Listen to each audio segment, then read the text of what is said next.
All right, set 4 of the Teen Numbers collection, Games and Puzzles with Teen Number Models. I think this is going to be a really fun week for getting students to think in different ways. Let's check out what's happening Monday and Tuesday.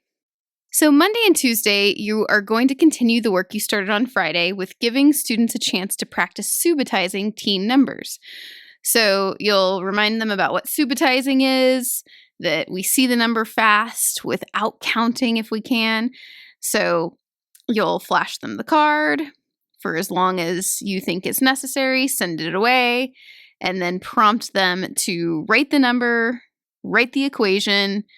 If they're in first grade, if they're in kindergarten, that's like the extra challenge.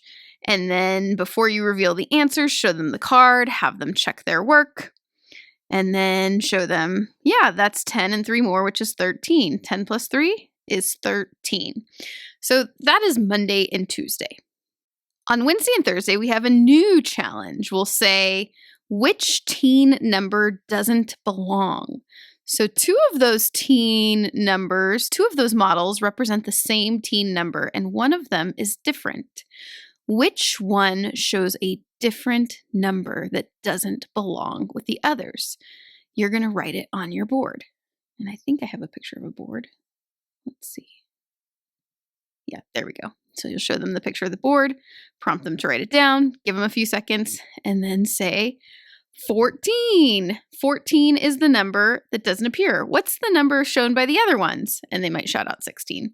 So that's the gist for Wednesday and Thursday, is they're really looking at the models and figuring out which one is different from the others, writing it down, and then definitely ask them what the name of the other number is that does belong, because that'll just have them practice in recognizing the different numbers. All right, let's go to Friday.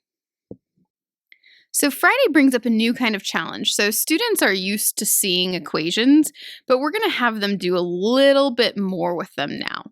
So our target is to be able to recognize equations that make sense and don't make sense. And so we're going to reground them in what an equation is. They probably have a gist of it in their minds, but we want to be really clear. Equations are sentences with numbers that show something on one side of the equal sign is the same as the thing on the other side. And your animation should walk you right through this. We often see them look like this. Can everyone read that with me? 10 plus 5 equals 15. Is 10 plus 5 the same as 15? Yes, we know that.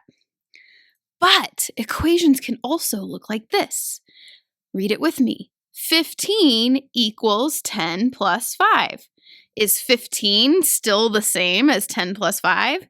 Yes. So it doesn't matter what's on either side of the equal sign as long as they're the same. That means that it's correct. All right, are you guys ready for a challenge? I'm going to show you a teen number like this and an equation like this. Can everyone read it with me? 10 plus 4 is 14. Or like this, 14 equals 10 plus 4. But there's going to be a mistake, and you have to find it. Are you up to this challenge? Yeah! All right, let's see. So the equation should match the blocks. Can you find the mistake? So look at the blocks, look at the equation. What is wrong? And write the correct equation on your board. So I would walk them through this first one. I would give them a second to grapple, and then I would walk them through.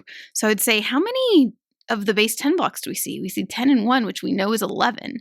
That equation says 10 plus 1 equals 12. So what's not right? Where's the mistake?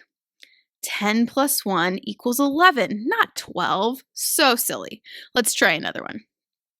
Reset your boards. So we'll have different number models here. And we'll say the equation should match the frames. Can you find the mistake? Give students a second. They should have the gist now.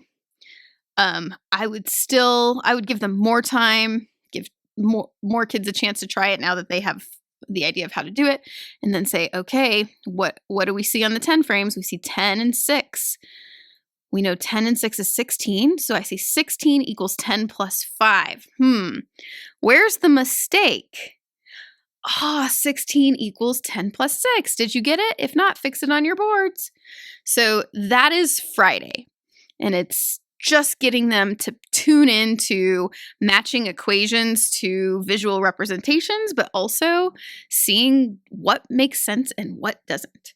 All right, it could be a little complicated, but I think kids love finding mistakes, so I think it will be a lot of fun for them. It might be a challenge, but that's okay. We want to challenge their brains and make it really interesting. Drop any questions you have in the comments or any ways we can make this better for you and your students. Thanks.